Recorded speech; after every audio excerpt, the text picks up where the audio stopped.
Hello, are we live on YouTube? Yay! Let's see here. I think you should be able to turn your video on. I can Yeah. hear you. Maybe the bottom left-hand side. Oh, it says you can't start your video because the host has stopped it. Yeah, it always says that. It always says that. Give me a second. I'll see. Okay. Where is it? No Where is it? worries.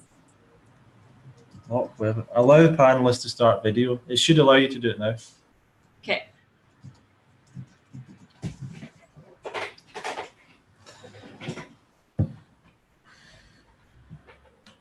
We're live on YouTube right Live now. on YouTube.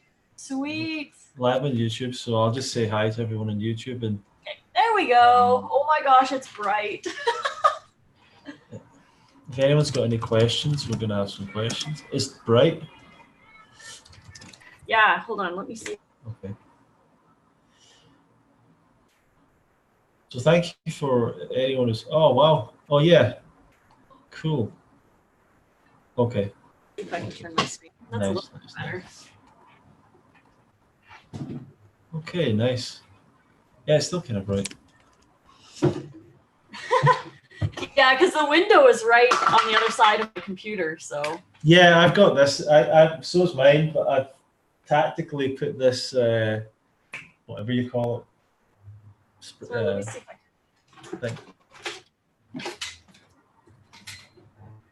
I have these. Yeah. You've got a lot of interesting furniture in that room.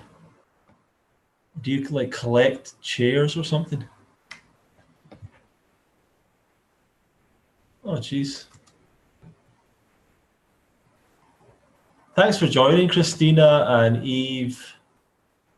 I didn't really promote this webinar much. We're just doing it live on YouTube. So I didn't really know if anyone would join us, but I thought we would do it on YouTube anyway. Thanks, YouTube people. Thank you for watching. My name's Ronnie, and I guess you follow my channel. We're going to be speaking to Melissa. I think our video paused temporarily. Shari G. Hi, Melissa. I've consulted with Melissa. She's the best. Hi, Ronnie. Heart. Thanks, Shari. Thank you for joining. I should promote this. Let's promote some bananas here. So we're going to talk about a lot of things tonight, but we're going to go just for less than an hour. And if you've got questions, feel free to get involved in the conversation. Seems like I disappeared for a second. It's a really beautiful day where I am. It's one of the best days of the year so far, so it's good to see the summer is coming. How is it where you are, Melissa? It's rainy, cloudy. It has been for a week, but get nicer soon. It should actually be really nice in July. So yeah. So great. I mean, we're here with a real expert here. Here's something that I thought was interesting. I heard you say recently, Melissa. I want to ask you about it. Yeah. You actually said you get a lot of your calories from your salad dressings because you use a lot of dates. I thought that was kind of an original way of getting a different way of getting extra calories in. Thank you. And you usually use dates for your salad dressings? Yeah, usually they are date-based or fruit-based, like if I do like a mango dressing or something. But for the most part, I try to get around 500 calories just in the dressing so that I'm able to have big salads, because I am more of a savory person. Like I love fruit and everything, but I do really, really love my savory stuff. So because I eat like 2 salads a day for the most part. I mean, here's one salad that I was munching on. But like, in order for me to be able to do 2 salads a day, I have to somehow get more calories in, because a salad's like what, 150 calories, maybe, right? Or you get a 2,000 or 200 calories if you made a big bowl, but you have to like get the calories from somewhere. And I found the date-based is the best way to do it because 5 dates is around 400 calories. So like really easy to get a lot of calories in. Plus, I also find that when people eat dates straight, it can bother their teeth. Like a lot of people will get sensitive teeth or cavities or whatever because they're not rinsing their mouth out. So they're not getting sugar. Yeah. But I find when it's in a salad dressing, I don't have those issues. Yeah. Much as just eating the dates straight. So like my teeth used to be extremely sensitive before I went raw vegan. Like I couldn't eat anything. I couldn't drink anything cold. It was really difficult. But now that I've been raw for 5 years, the sensitivity has gone away. And I specifically don't do dates by themselves. I have on occasion tried some dates, like at the Canada Fruit Fest, I had a couple of dates just from the box, but it's like so rare that I'll actually eat dates straight. I'm completely on the same side as you with that. And I think that like, I always slightly worry when I see people who are, their thing is to eat a lot of dates, because I used to do that. And I know that that was a big part in me getting some problems with my teeth. At least that's what I kind of started to work out. And then, so I quit doing that completely. And like you're saying, I only ever have dates in a smoothie or a salad dressing. But you were the one that really taught me the dates in the salad dressing, because I always thought, I'd maybe put one date in a salad dressing to add some sweetness to it. But I tried the French dressing, I think it is. Yes. With I think you've got dates. I think you've got some smoked paprika in that or something. Yep. Apple cider vinegar, maybe. Yeah, a little apple cider vinegar. But people who don't want apple cider vinegar can use lemon juice. But I put both in. All right. Yeah. So you could if you're like against the apple cider vinegar, but yeah, I don't care. I eat it. that recipe is very like a more conventional salad dressing flavor than I think a lot of the dressings that people make are delicious dressings, but they're not like the salad dressing people are used to, which is that they're like comes in those little bottles and stuff, and has a bit more sharpness to it, and I think that's what's quite good with it. Yeah. But I want to ask a question. Have you ever? I've never tried this, but have you ever experimented with making a salad dressing with a banana in it? I haven't, but I have thought about it because there are some that I want to try. Maybe a curry, like a banana curry or something a little bit more creamy. Right. Yeah. So I was thinking of doing, like, I have thought about this. I haven't tried anything, but I will in the future. But maybe a banana curry, a banana Alfredo. Because it would be more of like the creamy side. Maybe a banana ranch.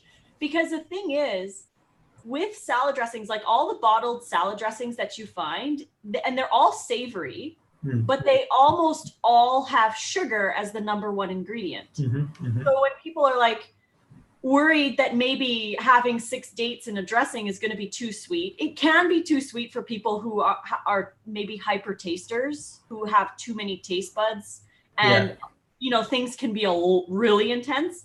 But most of us might not have that, and we can tolerate stronger flavors.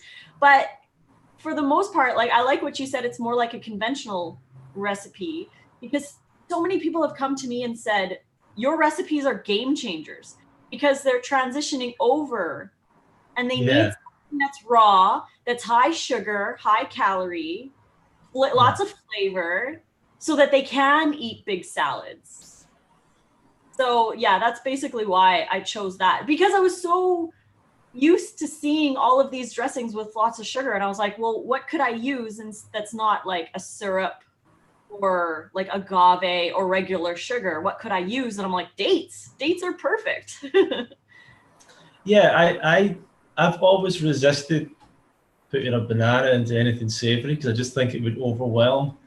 But I have a suspicion that it wouldn't be that bad. I have a suspicion that it might actually be interesting, and I think no one's really doing that experimentation, you know. So I think there is something out there that could be like a banana recipe that could really change things. You But know yeah, what? sorry. You know, I'm gonna take that on as a challenge, and I'm going to make a banana dressing recipe for you and tag you in a post or something. Yeah. I do think so. I mean, I do think that because it adds. I've had a few times where I've maybe made a salad dressing after having banana in the same blender, and I've caught a little mixture of flavors, and I thought that's kind of interesting, you know. So there's something there. I think there's something there. Yeah, Uh, I do know that a couple of years ago, Chris Kendall was at a fruit festival. I can't remember. I think it might have been the UK one. mhm. It was probably like 3 years ago. He was eating at a table with Doug Graham, and he was putting hot sauce on bananas and eating them that way. I remember that because I was like, that's cool. I should try that. Bananas and hot sauce. Yeah, yeah. I think I just think this. We've really only touched upon the start of cuisine or whatever you want to call it, like raw food recipes. I know that there's because most of it has been in the using nuts and seeds and stuff and dehydrators to try and make something that's like cooked food. Mhm. But there is still so much room for experimentation, I think. You Yeah. know, Oh, and there is so much. And like I have probably close to 300 recipes now, and I'm working on my third recipe book, which has 90 new recipes, and they are no nuts and no dehydrator. wow. Because I know a lot of people come to me with nut allergies and they want replacements for the nuts, or they don't have a dehydrator and they just want something really super simple. So I decided to create another meal plan that caters more to those people who want to have like a no nut, who don't have a dehydrator. They're really, really simple recipes. I'm calling it smoothie soups and salads. So they're just like really easy recipes you can throw together in short amount of time. Like you don't have to go through like planning and prepping. I mean, there is some like marination that happens throughout the day, but like you would make it at breakfast and then eat it at dinner. So it would be easier that way, but you don't need a dehydrator for these next ones. But you're right, there are so many combinations to create, and we still haven't found like all of the great creations. Like you said, Yeah. banana dressings. That's another whole realm of its own. We could. Yeah. I think there's all these limitations in people's minds, like that won't go with this and that won't work and a lot of stuff like that. But I like to think there's more things out there, especially as there is a lot of fruits and vegetables that aren't very common yet and might become more and more common. And one thing I've thought is that jackfruit has I kind of I'm not a psychic or whatever, but I'm sure I spotted this years ago where I was saying jackfruit is going to be a big product. Like, and I'm not talking about the fruit. Well, I'm talking about the fruit, but I mean not as the fruit, but it's going to Yeah. be a big product because of the fact that people are already using it in like vegan sandwiches and things like that, and it's starting to do that. It's starting to become a thing where someone actually had a packet, and it was like a packet of that you would have ham in, like sheets of ham, but it was sheets of like jackfruit or sort of like some kind of jackfruit ham, and it was kind of interesting. I thought this is the start of this, and more and more people are gonna do that. And I always think back to when I ate meat and meat, all that stuff, and I really clearly have memories of wanting a sandwich or wanting something, but I was always thinking the meat's gonna have all that fat in it. It's gonna, it's funny to look back and think that even when I was eating meat, I was kind of saying it's kind of disgusting. Because whenever you get like if I made a bacon sandwich for myself, I would have cut off all the fat and all that stuff. And if I went to some other place, it would be they wouldn't do that. So there's all this fat in it, and it's kind of I didn't like that. But something like jackfruit has the chewiness or whatever, but it doesn't have all those disadvantages. So I see these things in jackfruit, but now like people would just want to eat jackfruit and no one would want to mess with it. But if you had a lot of it, then you might do more with it or try things out with it. I do think there is a problem with some raw food recipes or some of the old books where the recipes were like too expensive for almost anyone. Like they would have, I don't know, papaya in it and all like just a little bit of something. You think, well, you have to buy an entire papaya just to use this small bit for a recipe, and then you have to buy a coconut, and then you have to get coconut water. And at that time, like coconut water wasn't very popular, so you had to get all this stuff, and then all the rare ingredients that people had, all that stuff. But yeah, that's exactly why I created my recipes to be fairly easy. Because like here in Canada, I mean, we do have access to stuff, but it can get expensive. Like melons are really crazy expensive here right now, and they're not even that great. But I tried to keep my recipes very attainable by pretty much anybody. There are always going to be limitations, like, you know, some countries you can't grow cucumbers, and some countries, you know, tomatoes don't grow or whatever. But they're, you know, I tried to keep them as across the board as I possibly could, because you can get dates pretty much anywhere. And now with online, like you can order rare spices online, you can order cases of stuff online and just get it shipped to your house for the most part. I know not everybody can get stuff even shipped to them. Yeah, it really depends, and you really have to make do with what you have in your area. Like if your area is growing tons of tomatoes, then just eat lots of tomatoes. Or if, you know, they're growing lots of really good lettuce, eat lots of lettuce. So it really is based on local availability, and growing your own if you can too. What do you think? I mean, I saw this. I was in the gym today and I was watching this thing up on the screen, and it was saying like it was a show where they were trying to cut down on their environmental issues, right? So it was going through a person's CO carbon footprint, and they're saying, you know, you need to cut down on your transport, cut down on using a car, cut down on flying, and then they go in the supermarket, and inevitably the first thing they're talking about is don't buy fruit that's been flown in from other countries. And my thought on that is, it's not, the problem isn't the fruit, the problem is still the transport. But there's other foods that are worse, much worse, for a lot of different reasons. And really, we could grow the fruit in our own country with greenhouses quite easily if we chose to do that. So what do you think about that? Have you ever worried about the environmental side of eating a lot of like fruits and stuff like that?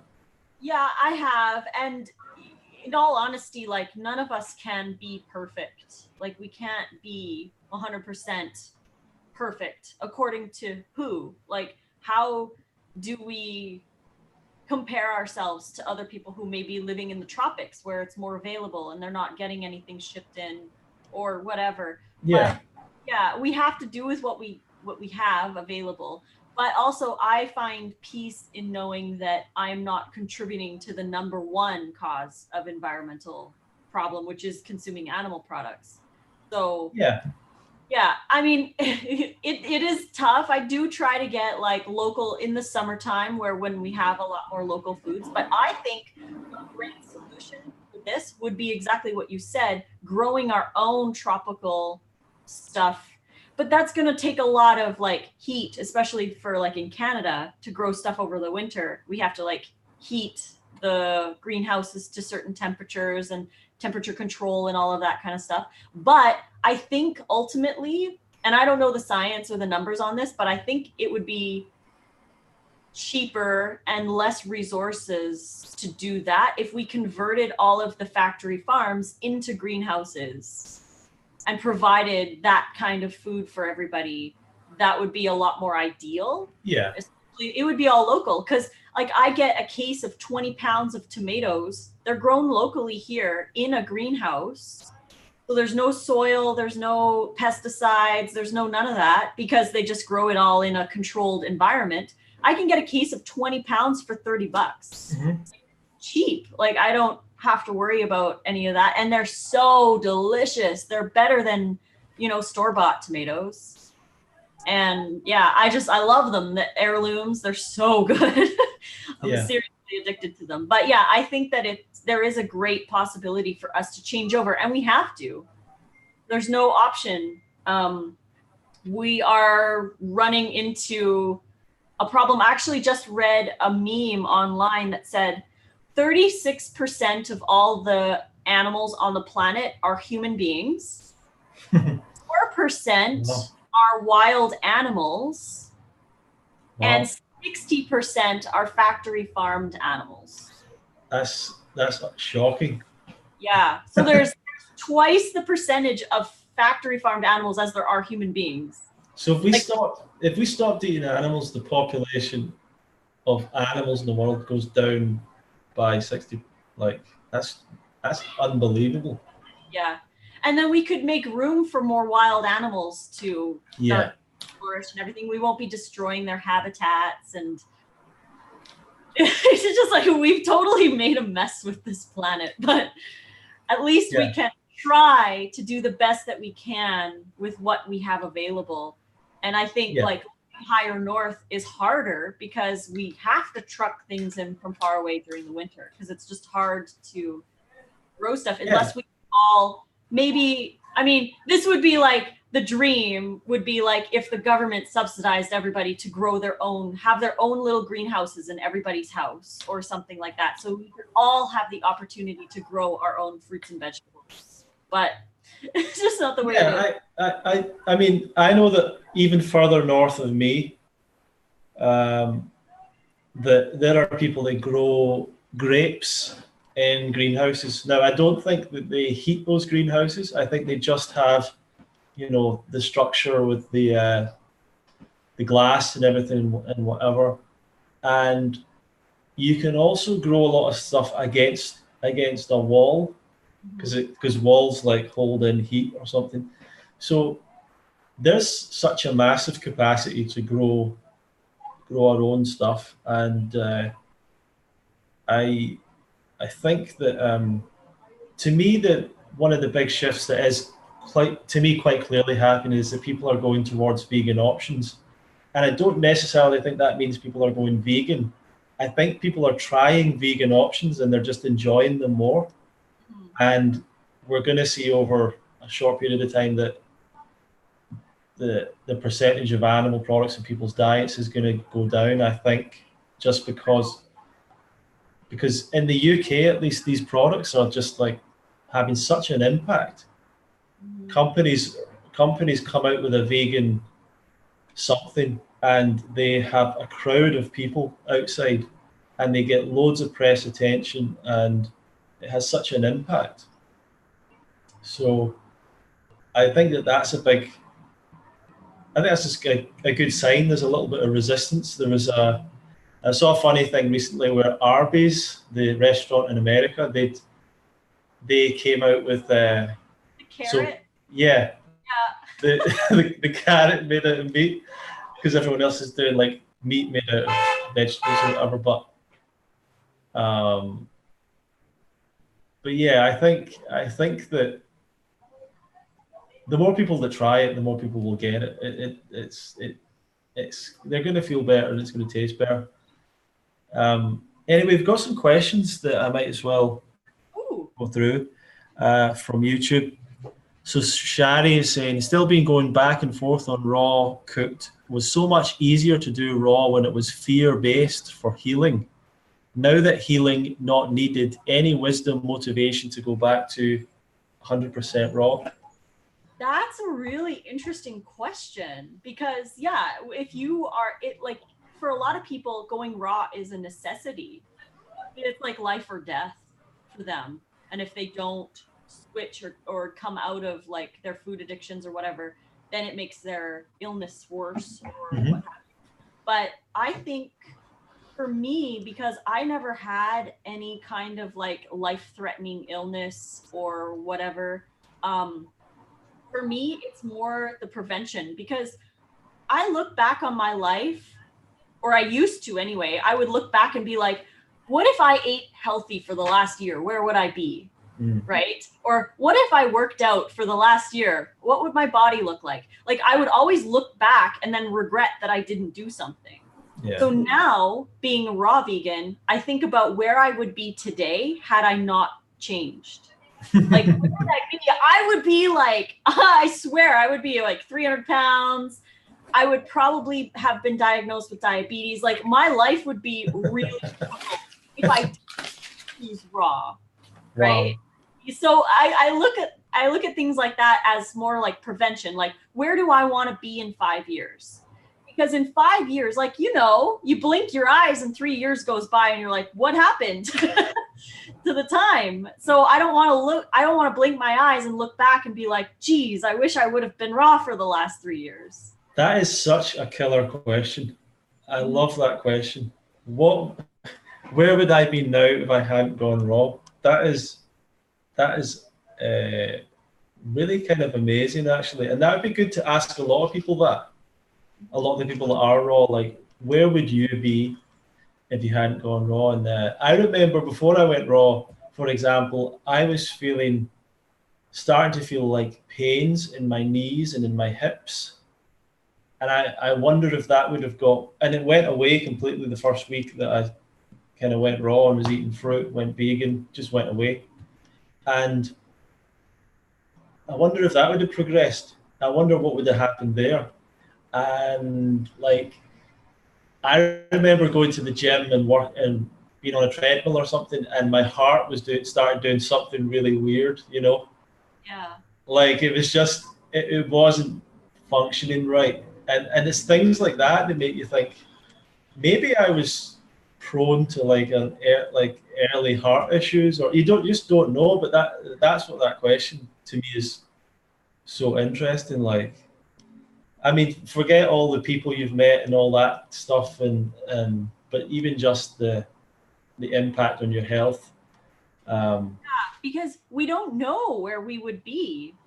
We don't, and we can't know unless we actually do the things that will get us there. So if you stay eating processed foods and animal products, then you can expect to get the results. And I like to say, I don't want to live an average life and die an average death.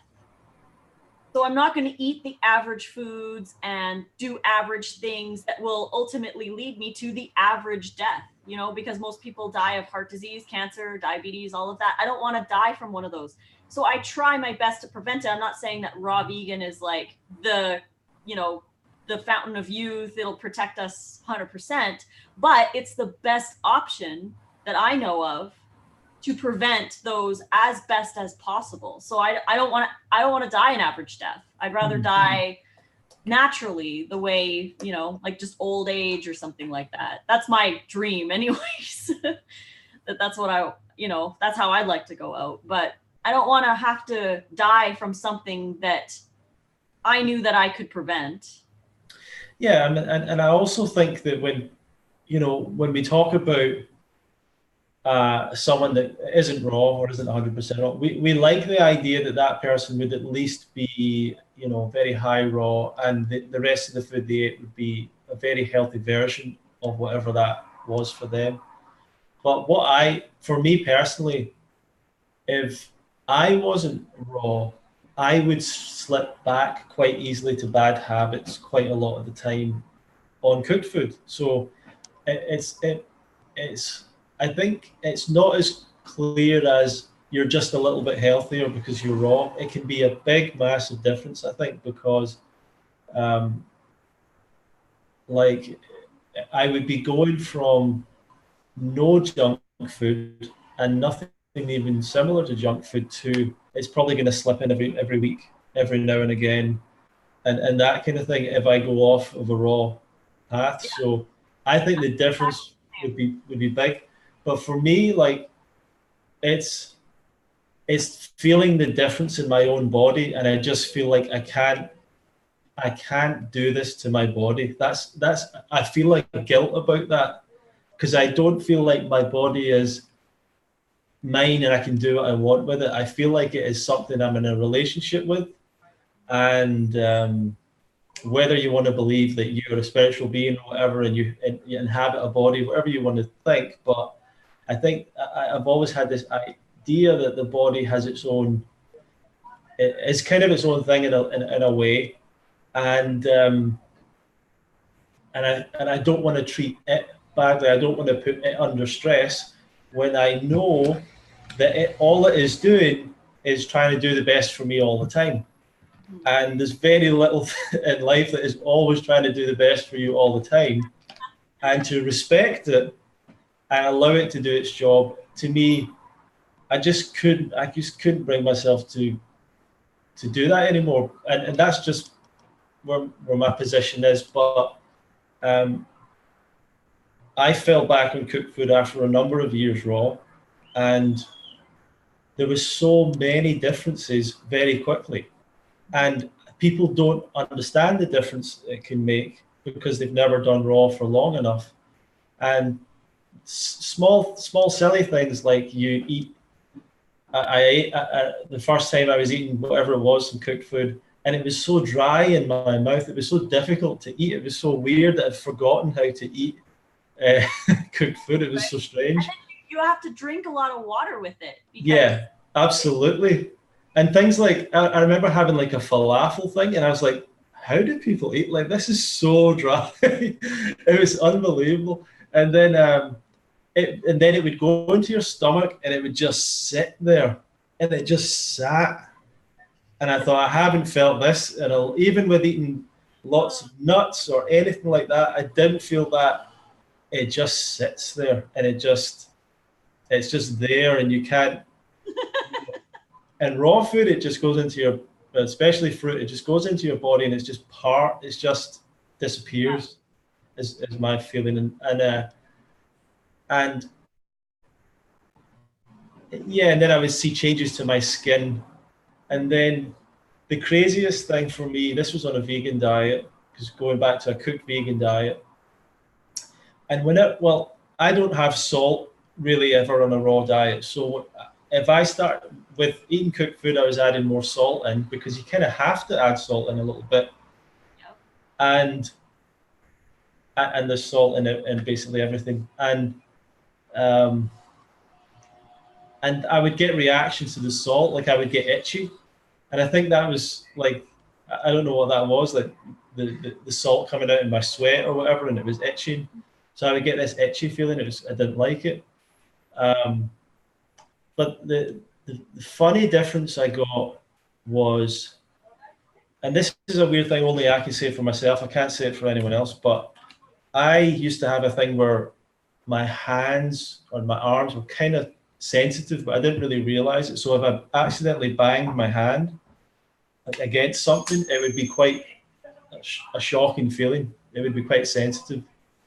And when I'm raw, I don't have that at all. When I went raw, that disappeared. So something happened in my bones when I went, like something happened literally in my bones or in my, I don't know what it is. I can't prove it to you. It's just something that I experienced. And to me, that was like, if it has that much of an impact, even cooked vegan is impacting something in my, I think something in my bones or the density of the bones or something, or the nerves, yeah, or something.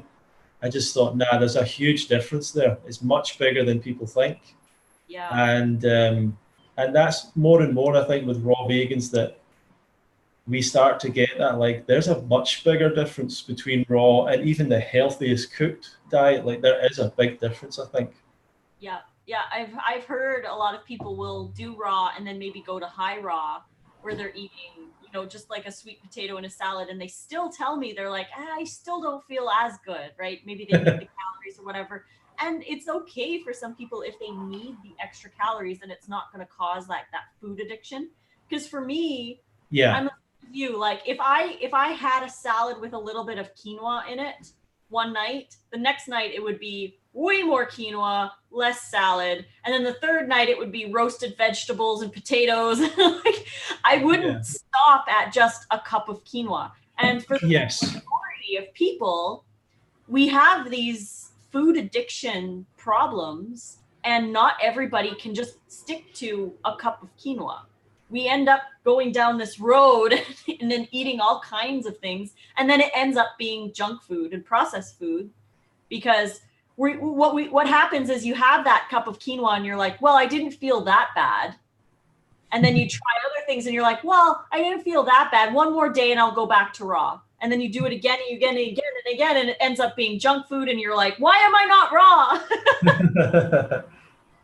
Yeah, because I did that whole thing for like a decade before I actually went raw. Yeah. So I've experienced it all. I know exactly. It's tough. It's hard because the food addictions are real, and it produces like the higher density calories. So like baked potatoes, oils, all that kind of stuff, like the really, really heavy calories. Processed foods are really, really good for this, but it produces a lot of dopamine in the brain. And that's like our happy hormone. So when you eat something like your falafel or whatever, it's like, this was so good, but it's such a high dopamine hit. And we get used to that dopamine hit. And when you're on raw food, you still get dopamine, but it's definitely not as high as when you're eating dense calories.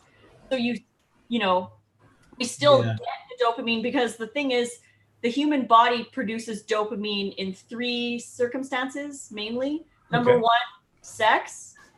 Number 2, food. And number 3, interesting different situations will produce dopamine, because it's like, or when you're falling in love, or when you're starting a new job, or you're moving somewhere, or you find a new hobby and you get like obsessed with it.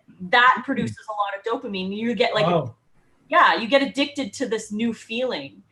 And so food and sex are the number 1 things, because if we didn't get this happy hormone or this addiction hormone, we wouldn't continue as a species, because we need to eat and we need to reproduce, right? That's the instinctual evolutionary need. So we produce the dopamine for that, but we've abused our dopamine from the processed foods and the animal products because it secretes so much. We get used to that high level of dopamine. So when people go raw, they're like, well, I don't really feel satisfied or satiated, or it's kind of boring, because they're not getting that massive dose of dopamine. So they feel like it's like, it's okay. But once you get used to knowing the fact that you're not actually producing that much of dopamine, you kind of like, okay, well, this is the natural way. I'm just used to having a high amount. So it's kind of like, it's basically, that's why I say it's an addiction, because heroin, cocaine, any drug, coffee, alcohol, whatever, you get something out of that and you want more of it. But when you get rid of it, you go through withdrawal and you're like, well, life isn't that great without coffee or whatever, because you're so used to that feeling. And that's the same thing that we get when we get off of cooked food. So it really is, I believe it is an addiction for the majority of people.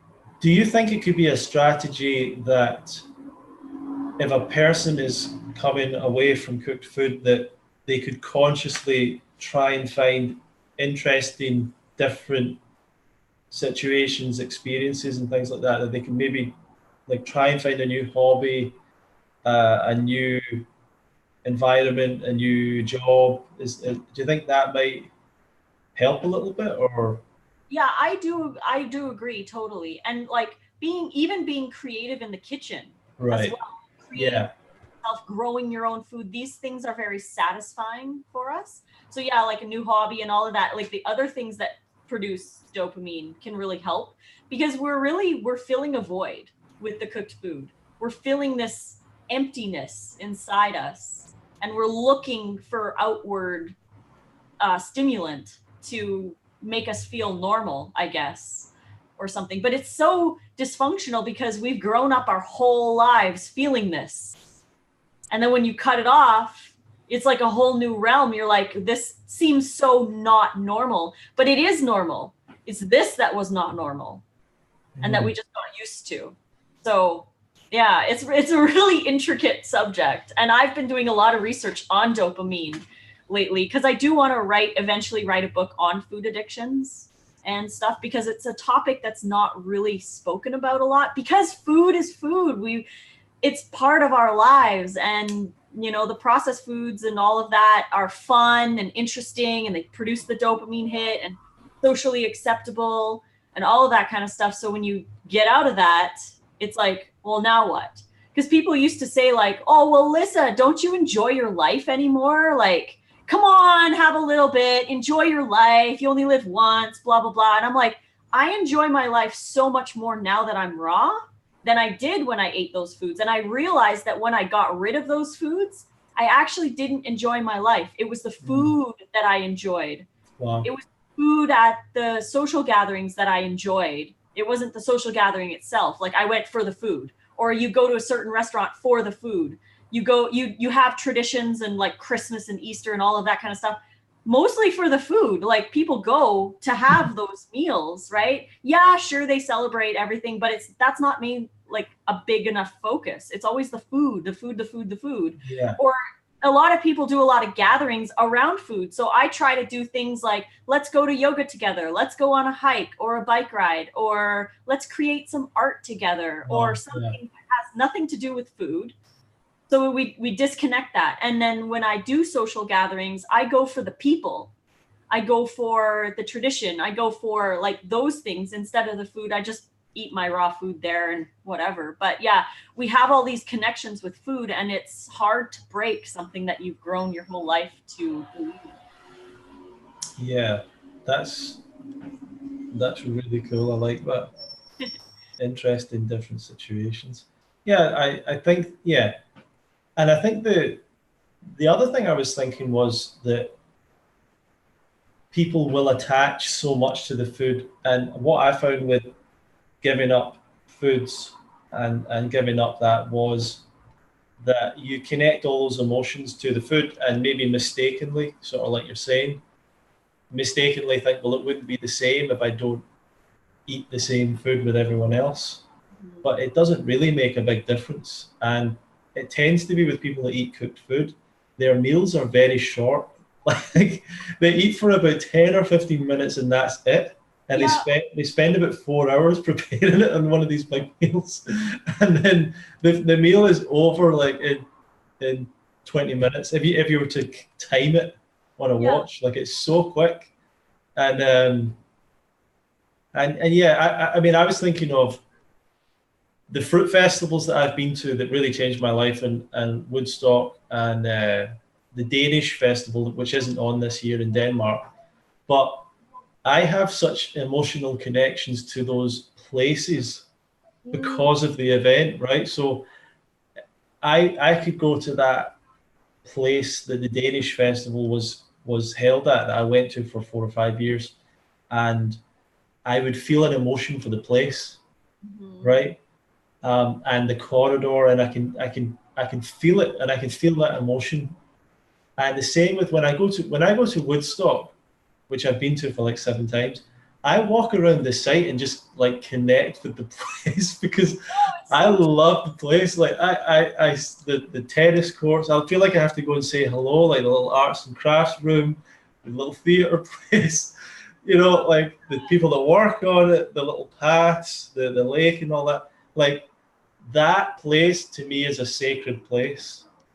But if they were to change, I would maybe feel a bit sad, like it wasn't in the same place, but that wouldn't change the experience, right?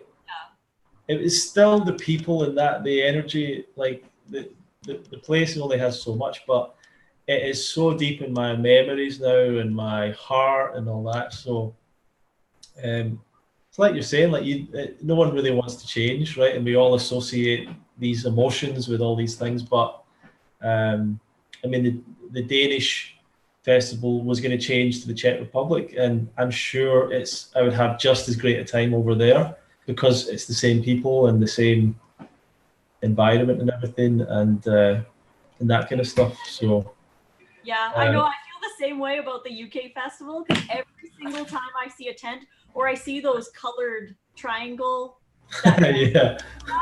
every time I see that, I'm like, oh, I miss the UK festival. Something that you connect those things, and we connect those things to food as well. Yeah. So it is difficult to release that connection. But you're right, it is the people, it is, and we can look back fondly on our memories. Like, we don't have to be like, like cooked food is the devil, right, from my past, but you can look back and be like, I really enjoyed lasagna. Like, I really, really enjoyed it. But that time of my life is over.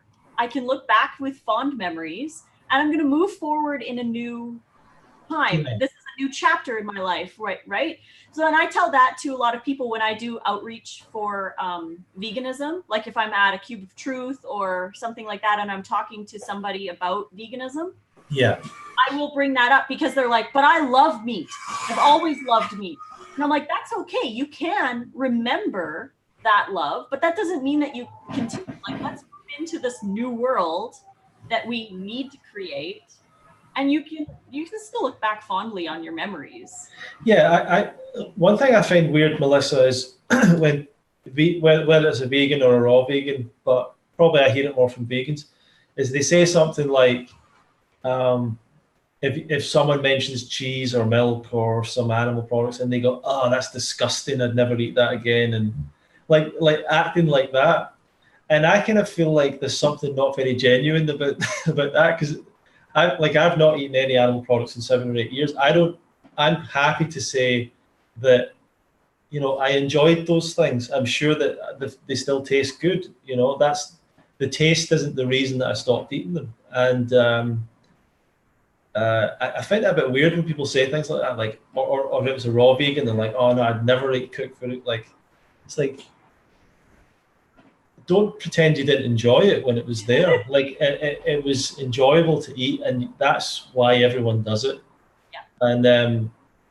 And you would enjoy it if you ate it again. You would enjoy the flavors or whatever. But the question really is it worth the other impacts that it has? And that question, that tipping point came for me, and I decided, no, it's not worth that anymore. Yeah. So I made that change, and then realized that raw food is just as delicious, probably more so, and just more enjoyable, and it's a fully positive experience. So I enjoy that. Mm-hmm. And we've only got a few minutes left, maybe 5 minutes left, because Melissa's going.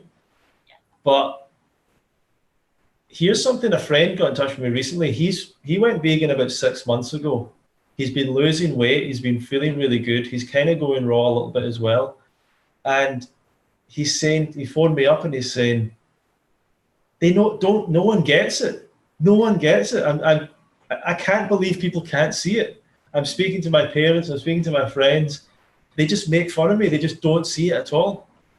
And I was saying to him, but you've got to realize that you didn't see it for years either. Like, you can't expect them to all of a sudden jump on the same level as you're at. And he's a guy that's been at Woodstock like 4 times and still wasn't vegan until 6 months ago. So to me, it's like, what do you think about that? Like, when people struggle with their friends and family and that kind of thing? Yeah, actually, that vegan couple was just here in Edmonton over the last weekend. Yeah. They did this like activism workshop, and there's an author that they told us about. Her name is Claire Mann, and I can't remember the name of the book. It's like Vintopia or something like that. But it's the anguish of a vegan living in a non-vegan world. But the author's name is Claire Mann, M-A-N-N. Yeah. And so they were telling us about that resource. I still want to read that book. But the point I wanted to say is that when they came, they did an activism workshop about dealing with like the public who just doesn't understand where we're coming from. Mm-hmm. And they have this 100-point system, basically, just like a mindset. So each person has 100 points. And us as vegans, we filled up our 100 points, and that's why we're vegan. But a lot of people, maybe they try the Beyond Meat burger at A&W and that gets them 5 points. Maybe a family member becomes vegan and, you know, they've been told a couple things, so they get like 10 points. But they don't become vegan. Like your friend didn't become vegan until he hit his 100-point level. So every time that we talk to a non-vegan, every time we post something on social media, like every time we do something that speaks out about veganism or raw vegan or whatever, we're adding points into their bucket of points. And just know that even though somebody doesn't get it right now, you're still adding points to their bucket. And that's a good thing, because eventually one day they may clue in and be like, oh my gosh, I get it now. I totally see from that perspective. But sometimes it takes that time to build up those points. For example, my brother, he was not like interested in veganism at all. He was a chef. He really enjoys his animal products. He would kind of poke fun, make fun a little bit here and there, just out of fun. Like, you know, it wasn't mean or anything, but you could tell he was never, ever going to change. And my dad as well. And just maybe about a couple of weeks ago, my brother texted me. And now I've been vegan for 5 years, right? So it's been 5 years worth of points going into his bucket. Finally, he messaged me and he was like, I want to try raw veganism. And I was like, are you serious? Oh my gosh. Like he was one of the last people that I would ever think would change. But because of good influence and, you know, every single time I go, I stand my ground. I'm consistent. I'm patient with myself. I'm patient with them. Eventually, once they get to their 100 points, they're like, okay, I'm in. And my dad, he's moving up there in the points too. Now he's doing a lot of raw lunches with his girlfriend. Like, there's a lot of different things that are changing in people's lives because we are a good example. And that's really the best thing to do, is just be the example, share what you can without being negative or mean or whatever. Like we know that they can't see from our perspective. Like I wish we could give our glasses to someone and be like, here, look at the world through my glasses. Please just see it, feel what I feel, know what I know, but they can't. And we just have to work with them through it, and it just takes time. That's all. Amazing. Well, thank you so much for joining me, Melissa. And I know you've got to go. And, I gotta get my wedding dress. You got to go and get your wedding dress. You're getting married at the Woodstock Fruit Festival? Yes, I am. Our wedding is August 24th at 3 p.m. Eastern. We're getting married at Woodstock on the last day. Eastern. Okay, cool. Yeah, it's on the last day. It's going to be our wedding, and then we're going to go for photos, and then we're going to have dinner, and then a durian party. So it's going to be an awesome day. That is pretty cool. Yep. That is pretty cool. We'll see you at the UK Fruit Fest, barring disaster with your passport, with the US government not giving it back to you. But UK Fruit Fest, 21st to the 28th of July. It's in about 4 weeks' time. And just to let you know, if you're interested in coming, you can go to the website and book a call with me, and I will tell you more about the event. So if you want to speak to me about it, if you're interested in coming, I can go through all the options. And you can go to fruitfest.co.uk/registration and look at all the information. And if you want to come, then you can book a time to have a call with me. Perfect. So thanks, Melissa. Any last message for people? Anything been on your mind recently you wanted to share? Recently, I would say consistency. Being consistent is so vitally important. Like, not bouncing around doing this or that or the other thing. It's just be consistent and trust in raw food. Just trust in it. And there's too many people who are going all over the map, and they're doing this, and they'll do keto for a month, and they'll do raw for a month, and then they'll go back to cook for a month. And they just need to come back to their center and trust in the food that nature made for us. Trust. Absolutely. Thank you so much, Melissa. I will see you soon, and have good luck today with getting your dress.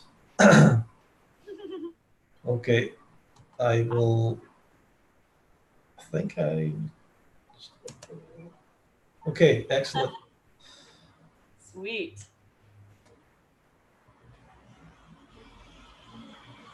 Right.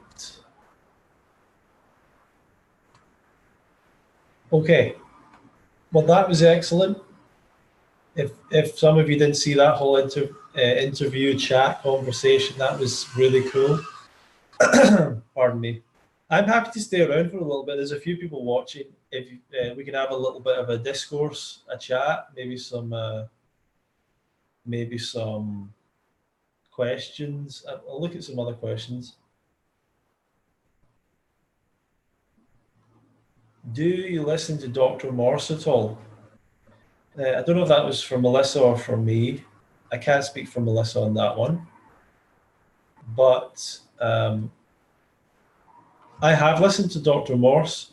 I came across Dr. Morse quite a few years into being raw vegan. So I think that now a lot of people, he is the first person they're coming across. And a lot of people now who are raw vegan or going raw vegan, they first saw Robert Morse. And not sure exactly, obviously on YouTube, but they kind of started to get into this through that avenue, through Dr. Robert Morse. So I totally see the impact that he has, the influence that he has. He's not someone that I came across when I was first on my journey to a raw vegan diet. But I have actually met him in Florida this year and watched him give a talk. It was a good talk, very inspiring, motivating for people. And the testimonial of the lady that was with him, who actually put on the event, she was a vegan and cooked vegan and had some kind of goiter thyroid issue. And he just basically said, well, you need to go on fruit. And she went on fruit for like 2 months, and this whole problem went away. So that's pretty amazing.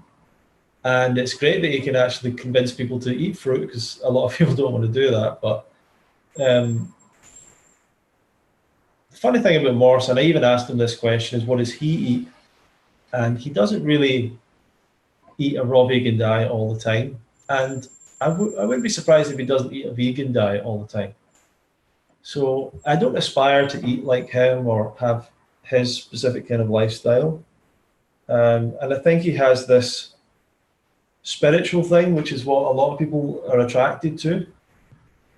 And a lot of people that come into this movement are spiritual people, interested in the spiritual side of things, maybe even interested in whether cleaning up their diet will make them more connected with spiritual energies and all that stuff. So he is very appealing to people, but he is not particularly an expert at doing the lifestyle long term. So I don't really know what he does himself, and he used to be quite overweight. When I first came across him, it was like, this guy's pretty big, like for a fruitarian, and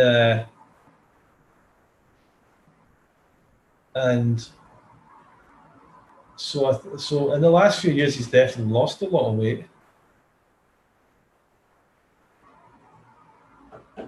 I don't have any hate for him really, but a lot of people are following him, and man, the amount of people that do his course is just unbelievable.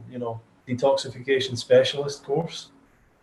There's a lot of people that go to that, and iridology, and those philosophies I don't really like personally.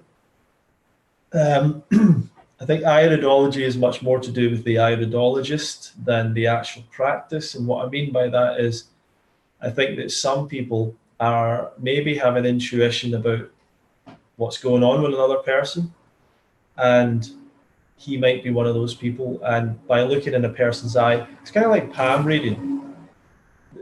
Your palm doesn't actually tell you anything, but someone that is a palm reader, uses the tool of looking at your palm to spur on their intuitive side to work out things about you that their conscious mind isn't picking up on, but the unconscious mind is taking in a lot of information about you. And when they focus on someone's palm, they start delving into the unconscious and that kind of thing. So I think that's the same with iridology. When you look into someone's eye, it's not necessarily that you see the lymphatic system here, there. I mean, this is how I think about it, but I don't think there's a very clear system there. I think it's very much an intuitive thing with the person being able to look in your eye, and really they're just getting a feeling for various issues that you might have. A lot of those issues are very common though, which is the thing with psychics and spirit mediums, which is, does someone in here, like a spirit medium in front of a room full of people, is anyone in here, you had a mother that died of heart disease, heart issues, right? That's almost everyone that's a lot of people in the room, right? I've got someone here, and they had, before they went, they had a bit of a blood sugar issue. Well, that's so many people. So yeah, and he also sells herbs. Like I don't. You've got to make a living, right? I don't really think the herbs, once again, do anything. I think a lot of friends and people I've known have spent so much money on these herbs. When we met Robert Morris, I was with a friend of mine who's bald. He's a young guy and he's quite bald, and but he looks great. Like, he's a really super good-looking guy, looks healthy, and speaking to Morse, and Morse goes, you should be, if I was you, I'd be living in the upper circulation. Because Morse has obviously got all his hair, right? But apparently, I guess the upper circulation is a group of herbs that supposedly he's saying are going to help him grow his hair back. That's not going to happen, right? No one's growing their hair back. It's just not going to happen. So, I don't want to go too deep into that and say that that's a bit of a con, like selling herbs. Herbalism has a deep and long history and tradition in it, and I think it had some meaning and some. It was definitely had a lot of purpose back in the day. But what's happened is pharmaceutical companies, whether you like it or not, have taken those herbs, studied them, went, what is it about this herb that has this impact on a person? They then took those things out of the herb and created vitamins and medicines and things that are more powerful. And whether you want to believe it or not, those vitamins, medicines, things like that are much more powerful than herbs. And not just more powerful in the sense that you can have a bigger dose, but you can control the dose. It's consistent. Like, how do you know the herbs you've got have got the stuff in it that you need? Because it's something in the herb that you need. So herbalism definitely had a function, but I think most of it's been taken over by pharmaceutical medicine. Whether you might not want to take pharmaceuticals, but I'm very skeptical about herbalism having any impact apart from the placebo effect, which is that it gives people confidence and makes people feel like they are going to heal, and that has an effect on healing. So Kevin's saying about struggling to do Raw in the UK. I really want to become fully Raw, but winter is tough. Also, I intend to come to Fruit Fest as soon as I am able. Well, firstly, Fruit Fest is a once-a-year event, but I want to do more events throughout the year. So I want to do a winter event, maybe not as big as Fruit Fest, but we'll do something. I would like to go and do a one-day event in London, a one-day event in Manchester, a one-day event somewhere else. It might be just me. It might be me and Doug Graham. It might be me and maybe Melissa would come over for a one weekend event or something like that. But that's something that I think would be cool. I would like to do that, right? So I would like to try and get out there, and if any of you want to collaborate and stuff like that, if you know places, or if you've got a venue, or you know a local group that might want an event, then we'd love to do something like that. But your mindset is not quite right. The winter shouldn't have any impact on you going raw. It's all psychological. It doesn't physically change you, and your environment is going to always be pretty controlled. You're going to be inside a lot of the time, and you're going to be inside a lot of the time, and you're going to control the temperature. And the food is not that much different. Like, I eat bananas now, and I'll eat bananas in winter. And sometimes you get really good fruit, and I'll drink orange juice now. So, fresh orange juice, you can get it in a bottle. And I'll drink that in winter. And I'll eat tomatoes now, I'll eat tomatoes in winter. I'll have lettuce now, I'll have lettuce in winter. I'll have grapes now, I'll have grapes in winter. A lot of the same food is around. Pineapples, persimmons in winter, which are a good little thing, and citrus in winter. So, but why not have your holiday in the winter time? Why not go away for the winter if you can? For even a couple of weeks makes a difference. If you're worried about vitamin D, use this. Go to a suntan salon, and just see it as a challenge. Just see it as a cool, fun challenge. Enjoy it, and I kind of went raw in the winter. Sort of went raw in the winter initially, and I realized it wasn't the warm food that I was looking for.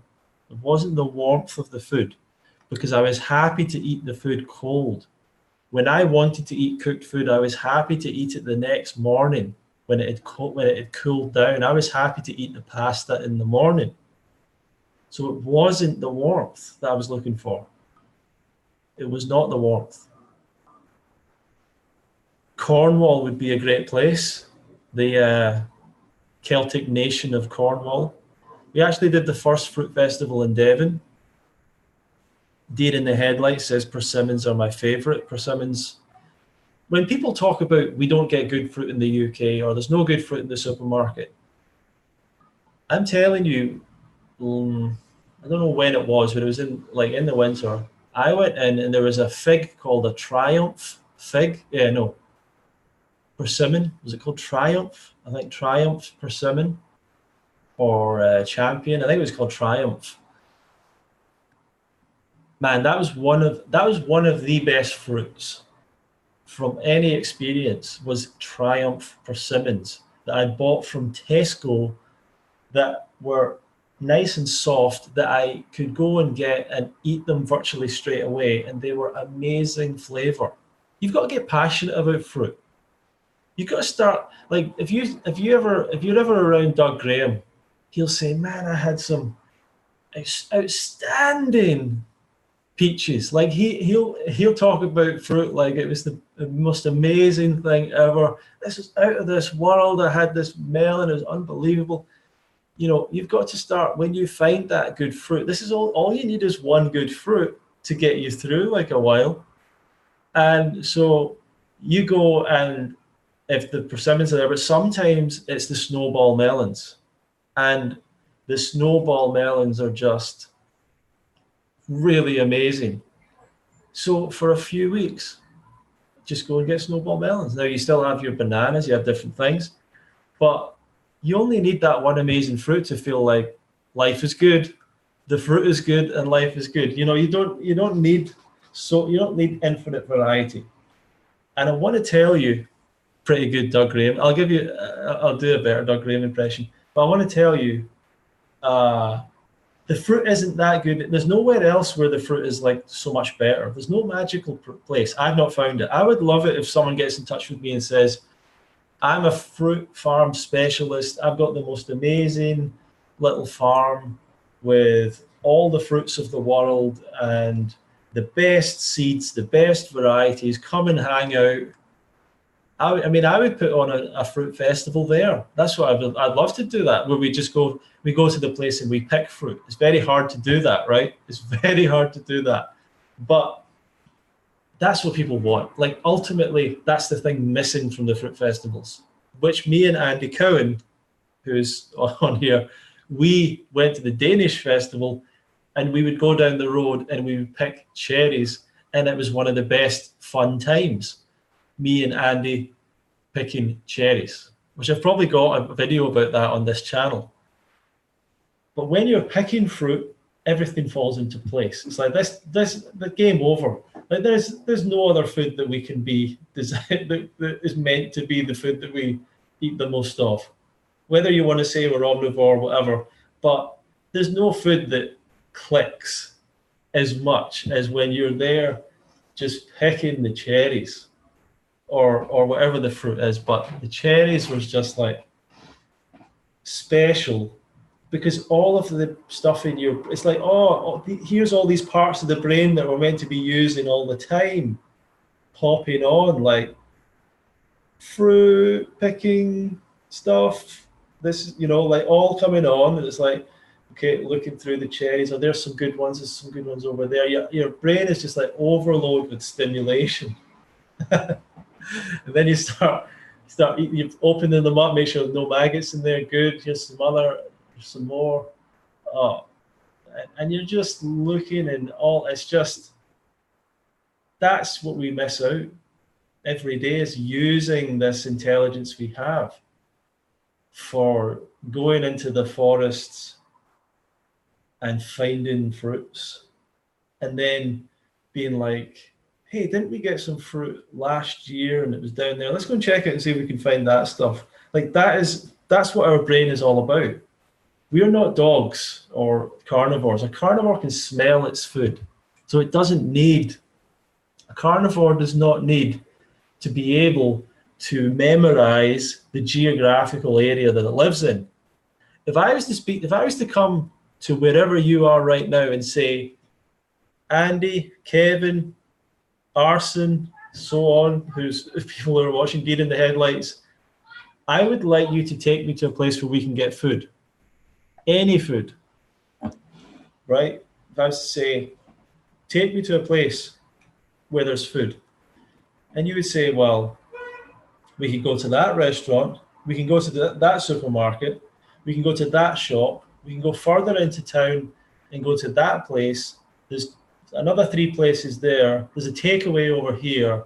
There's a whole bunch of places back there. We can go even farther out, and there's about 20, 30, 40 other places that I know. Like, that is what your brain, that's your intelligence. That's what this brain is amazing at. That is what your brain is all about. And we don't realize that intelligence and that memory, that because we think we forget things all the time, but we don't forget where our food is, right? So like, if you come and hang out with me, whenever Andy comes back to Glasgow, he knows where Siwu is. He knows where Siwu is. He doesn't even know where I live, but he knows where Siwu is. And then he eventually finds me. But he'll know a whole bunch of places, roots and flutes. And we just remember these things. Where's our food at? And that's our brain. We're designed for like memorizing huge geographical areas and knowing exactly where the food is and where it is. And that's why we're so intelligent. That's why fruit animals, frugivores, have to be so intelligent. What does a dog do, or carnivore? They just wake up in the morning and smell around. They don't need to know anything. They just follow their smell. They just got a highly developed sense of smell. We've got a very poor sense of smell, so we think that we're so bad in comparison to the dog, but we're not. We just don't need it. I'm telling you, if you're in the vicinity, as soon as someone comes into my flat, they go, oh, bananas. They smell the bananas immediately. If I had some meat, sitting on the counter or whatever, they don't smell the meat. They don't smell an animal. If there was an animal running around, they smell the bananas, and they would smell the durian. Some of the other fruits don't have as much of a smell, but a lot of the tropical fruits have a lot of smell. Deer in the Headlights says, I eat an ice cream year round. I just made a bowl with cherries. The persimmons make it taste like a pudding type of texture. I love to find a good batch of melons or fruits. I live in the Midwest US. Awesome. Awesome. I've been to the Midwest area. Maybe I've been to Chicago. Is that in the Midwest? I've been across the Midwest in a car. I've been to Indiana. I don't think that's Midwest, but I've been there. And America's great for fruit. Like, to me, I went to America and I went there, and a friend of mine who's a fruitarian, he's like, what are you living on? What are you eating? And I said, well, there's a Walmart nearby, so I'm getting some stuff from Walmart. He's like, oh, you can't eat in Walmart. He's like, you can't live on Walmart fruit. And he goes, I'll come and show you where the real stuff is. So I went with him. We went around like 20. It was a crazy day. He took me to all these different places, places for fruit. But I was happy with the Walmart fruit.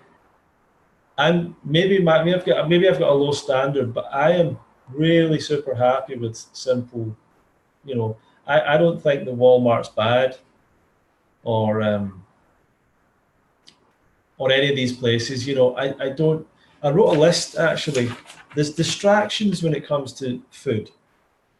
And these are distractions that people like because they don't actually want to change their diet, but they like the idea of changing the quality of what they're doing.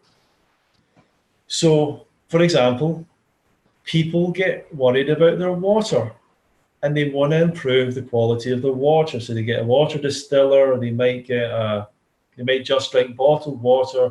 They might get an ionizer or something. I can't remember the name, but there's different water things.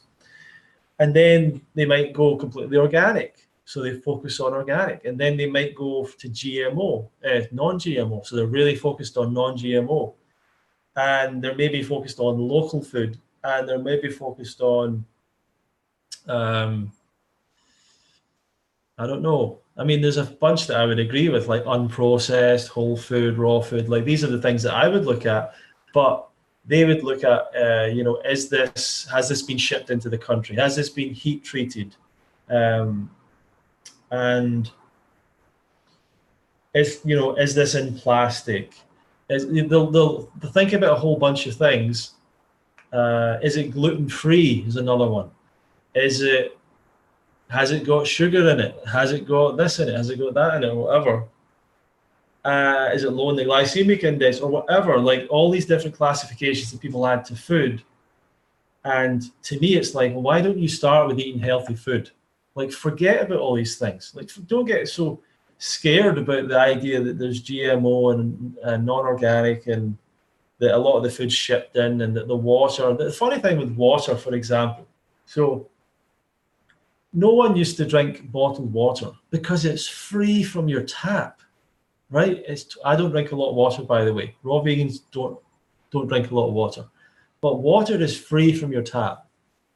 If you're drinking 8 glasses a day, I can understand that you might want to improve the quality, but when you're deciding to go for bottled water or a distillation machine over your tap water, I was thinking about this. Over 100 years ago, one of the most common causes of death were waterborne illnesses, things like cholera. That killed a lot of people. And then whoever in charge worked on it, the government worked on it, scientists worked on it. People actually have the spirit to change the world and make it a better place. People don't get up in the morning trying to scam. Like, there's some people that do that. Most people want to get up in the morning and do something good. That's just what we want to do. And I believe that with scientists, and I even believe that with people working in the government and whatever. I don't have this big conspiracy, non-trust that a lot of people have. So they saw this problem. They worked on the problem. They cleaned up the water supply. They improved the quality of the water. And all those waterborne illnesses that killed so many people disappeared. They are gone. They are in. They only happen in impoverished countries, and in terms of our country, they are not an issue, and the US as well. They're not an issue at all. And that was because of the work that was done and the systems they have in place to check the water, make sure it's good. And, you know, I know there's some places in the world where the water quality is not so good, but generally it's pretty good. And those people, those systems, those authorities are still in place now, and probably better, more sophisticated. There's more people working on it to make sure that water is good quality and is good enough for humans to drink. And you don't trust that, but you will trust a bottled water company to be able to produce you better water or better quality water than what comes out your tap. And we look down on what comes out of our tap because it is free. And we think, oh, it's tap water. It's like, I don't know. The bottled water comes from a tap as well, right? So it just goes into a bottle after it. So I don't focus on, for example, that. I don't worry too much about the quality of my water, and I do believe tap water is fantastic quality. When you might disagree. I don't personally focus on GMO. I don't personally focus on organic. I don't personally focus on, is it local? I actually quite like it when I see, oh, this is from Peru. Nice. You know, I think, well, good. We're providing some jobs for the people in Peru. We're helping the Egypt economy. We're buying things that are helping plant fruit trees around the world. I see that as a good thing. Because someday we could stop doing that and just grow all the fruit in our own country. So I focus on these things, and people also and I focus on eating raw food and eating fruit, and to me that's enough, pretty much. But when it comes to the health movement, like, people are focusing on all sorts of things. The thing that's getting kind of big now is 5G, and people are focusing on 5G, and they're like, the health impact of 5G, which is the next level of internet connection or whatever, which is, to me, it's all a bit of a conspiracy, right? People think it's going to be microwaving people's brains, and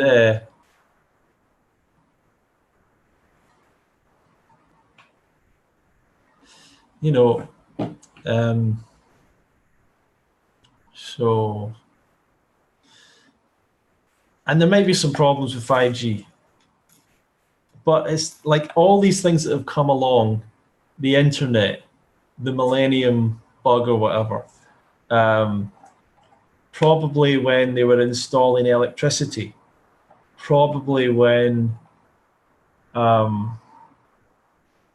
steam engines were happening, probably when cars were switching from diesel to petroleum, probably when people were installing gas in their houses, and a million other things. There was probably lots of resistance. We resist anything new, and it makes us prone to these conspiracy things. And really, when it comes to your health, the biggest impact is your diet, and the biggest impact within the world of diet is, are you eating a lot of fruit? Are you eating enough fruit to stay healthy? That's the biggest thing you can change, the biggest thing you have complete control over. And I promise you that a raw vegan diet is totally different to a cooked vegan diet, but you would have to experience that yourself over a long time. Deer in the headlights. I'm in the Twin City, about 6 hours from Chicago. So is that in Michigan? Michigan? In 6 months, free plum anywhere we can find in Serbia. Near drums. I'd like to come to Serbia. I know Marina Grubic from Serbia, and I'm sure something could happen in Serbia. It'd be great to come over to Serbia, and why not? I think it is. Eastern Europe's a beautiful place. Anyone got any other questions or comments? We'll maybe bring this to an end.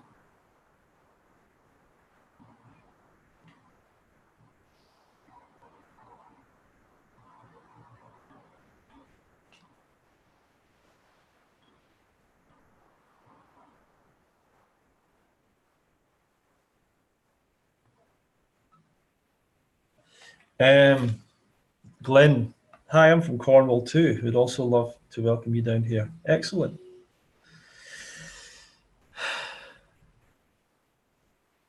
Two people from Cornwall. What's the chances of that? Must be something happening in Cornwall. How do you not feel hungry all the time? Such a good question, Joyce. That's a question really getting to the heart of the matter. How do you not feel hungry all the time? This is kind of it's not a difficult one to answer, it's a difficult one to explain. I never feel hungry the way that you feel hungry. That's what I have to explain to people. I don't feel hungry the same way that you do. So when you go to a raw vegan diet, that's a problem because you're relying on that. You're relying on that hunger to make you want to eat. And it doesn't work so well on a raw diet. When people come to the fruit festival, they never say, a complaint is never that they feel hungry. And there's an interesting story behind this. People usually say, wow, I'm surprised at how full I feel. I don't feel hungry at all. Because people are concerned about that they're going to come and feel hungry.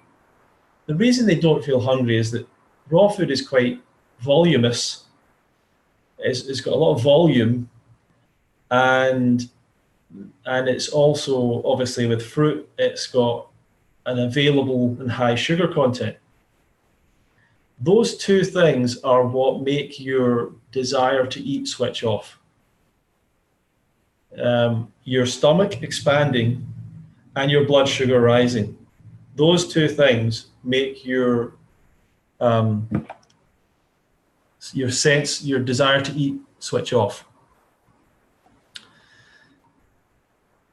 But those are different as well to the feeling of the empty stomach, that painful stomach feeling. You do not feel that as a raw vegan, as a fruitarian. You do not feel that. You do not feel the heavy stomach feeling, which people are used to, heavy stomach. To me, I don't get that heaviness. So maybe that's what you would miss, but that's not really hunger. That's just a feeling of heaviness. At the fruit festival, a lady came up to me and said, I'm so hungry. I'm feeling hungry all the time. To me, I knew that she wasn't doing what we were doing. I absolutely 100% knew, because I understand the human body now a little bit. And I was like really surprised. I'm like, really? You feel hungry? And have you been eating? Have you been doing? And she was, yeah, I've been doing everything you've been telling me to do. And I watched you do it, and I've been trying that, and now I'm still feeling hungry. How do I? And we sat down with her, and we spoke to her, and we spoke to her, and we spoke to her, and she was thinking about leaving, and we spoke to her and everything. And I think she left the festival early. I think she left early, but not in a bad way. She just wanted, she left early, I think. Maybe a day early or something. And someone said to me, and I was in a conversation with someone else, and they said, you know, I just don't get it. I said, what? And she said, she comes all this way to this festival. She spends the money to be here. And she goes to her car every day and eats mackerel and some cooked thing, and goes and buys stuff from the shops and all that kind of stuff. And I just knew it. I just knew it. You know, that's why she was feeling hungry, because she's eating all this other stuff. She wasn't eating our diet. The people that were eating the diet weren't complaining, but she kind of did. You know, she kind of did. So I knew that she was doing, I kind of just knew she must be doing something else, because people on a raw diet don't generally feel hungry. In fact, that can be a problem. They undereat, because they're like, I'm eating enough. And you're like, you're not, you're losing weight. Like, no, I'm definitely eating enough. I'm following what my body wants. And it's not really, you have to follow not really your stomach. You follow how you are functioning and feeling. And you start to, when you're not eating enough food, obviously you start to feel hungry, but it's not the same hunger. It's more like you're thinking about food all the time. It's a good sign that you're hungry, even if you don't want to eat. You're not as sharp. You're just not, you just feel this energy sap. You feel like low in motivation, low in energy, and that's a sign you've not been eating enough. But you don't get that empty stomach feeling, I promise you. Glenn Rapson, I only just joined chat, so missed a lot. Is someone keen to go raw? I worry that as I work outside in a physical job with a high metabolism, I am concerned how I would manage, especially as during winter I tend to like warmer foods. Work outside in a physical job.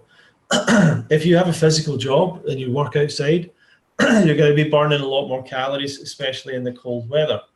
You have to compensate for those calories by eating more calories, but it's not more calories of cooked food. You just need to eat more calories.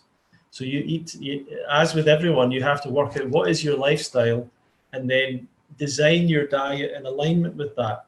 So if you have a lifestyle where you work a physical job, and that means that you burn 3,500 calories a day, then you have to replace those calories that you require with enough fruits and vegetables. In order to do that, you have to be eating some serious amount of fruit.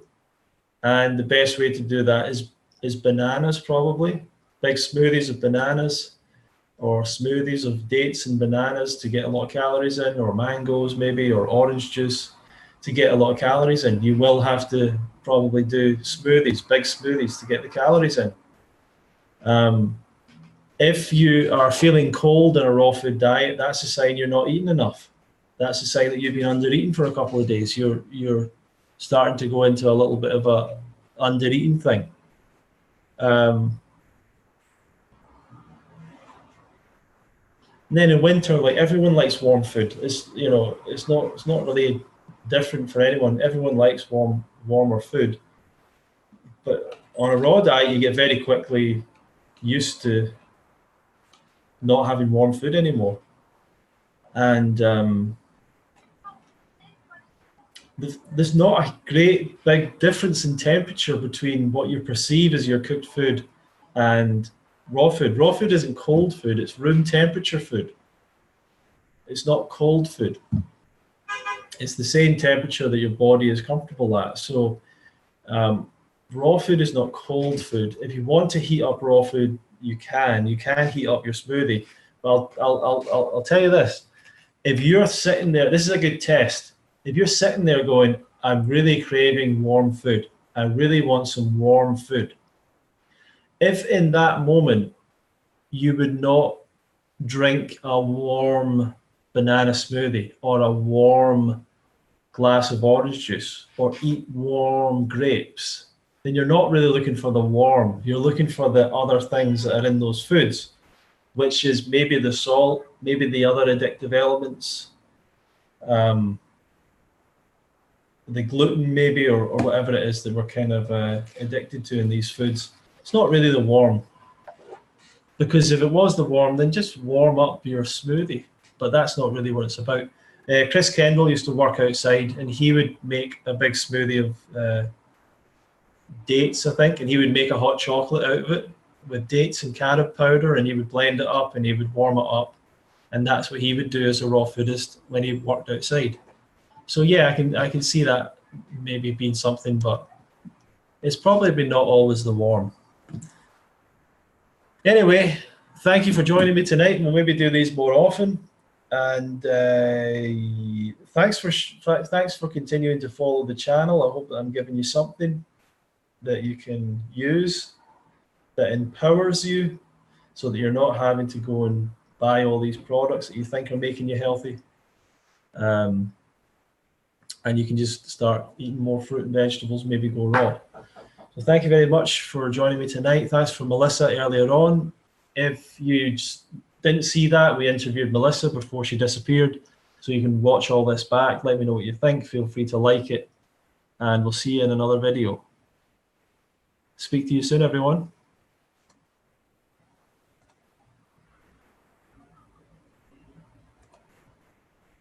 Bye. Bye.